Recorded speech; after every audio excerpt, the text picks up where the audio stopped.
Ruth, chapitre 2. Naomi avait un parent de son mari. C'était un homme puissant et riche, de la famille d'Élimélec, et qui se nommait Boaz. Ruth la Moabite dit à Naomi, « Laisse-moi, je te prie, aller glaner des épis dans le champ de celui aux yeux duquel je trouverai grâce. » Elle lui répondit, « Va, ma fille. » Elle alla glaner dans un champ, derrière les moissonneurs. Et il se trouva par hasard que la pièce de terre appartenait à Boaz, qui était de la famille d'Élimélec.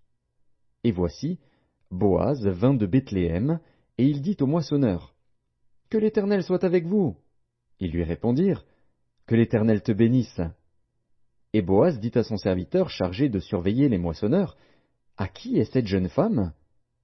Le serviteur chargé de surveiller les moissonneurs répondit, « C'est une jeune femme moabite, qui est revenue avec Naomi du pays de Moab. Elle a dit, « Permettez-moi de glaner et de ramasser des épis entre les gerbes, derrière les moissonneurs. » Et depuis ce matin qu'elle est venue, elle a été debout jusqu'à présent, et ne s'est reposée qu'un moment dans la maison. Boaz dit à Ruth, « Écoute, ma fille, ne va pas glaner dans un autre champ, ne t'éloigne pas d'ici, et reste avec mes servantes. Regarde où l'on moissonne dans le champ, et va après elles.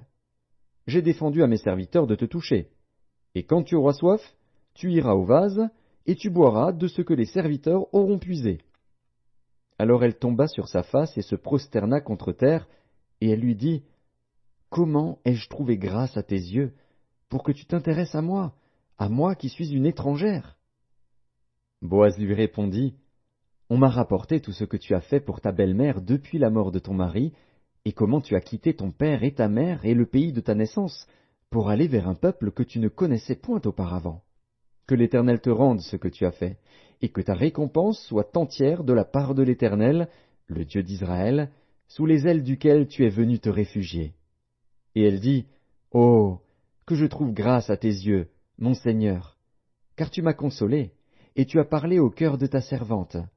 Et pourtant je ne suis pas, moi, comme l'une de tes servantes. » Au moment du repas, Boaz dit à Ruth, « Approche, mange du pain, et trempe ton morceau dans le vinaigre. » Elle s'assit à côté des moissonneurs.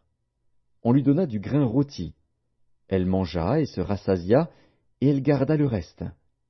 Puis elle se leva pour glaner. Boaz donna cet ordre à ses serviteurs, « Qu'elle glane aussi entre les gerbes, et ne l'inquiétez pas, et même vous ôterez pour elle des gerbes quelques épis, que vous la laisserez glaner, sans lui faire de reproche. » Elle glana dans le champ jusqu'au soir, et elle bâtit ce qu'elle avait glané. Il y eut environ 1 épha d'orge. Elle l'emporta et rentra dans la ville, et sa belle-mère vit ce qu'elle avait glané. Elle sortit aussi les restes de son repas, et elle les lui donna. Sa belle-mère lui dit, « Où as-tu glané aujourd'hui, et où as-tu travaillé? Béni soit celui qui s'est intéressé à toi. » Et Ruth fit connaître à sa belle-mère chez qui elle avait travaillé.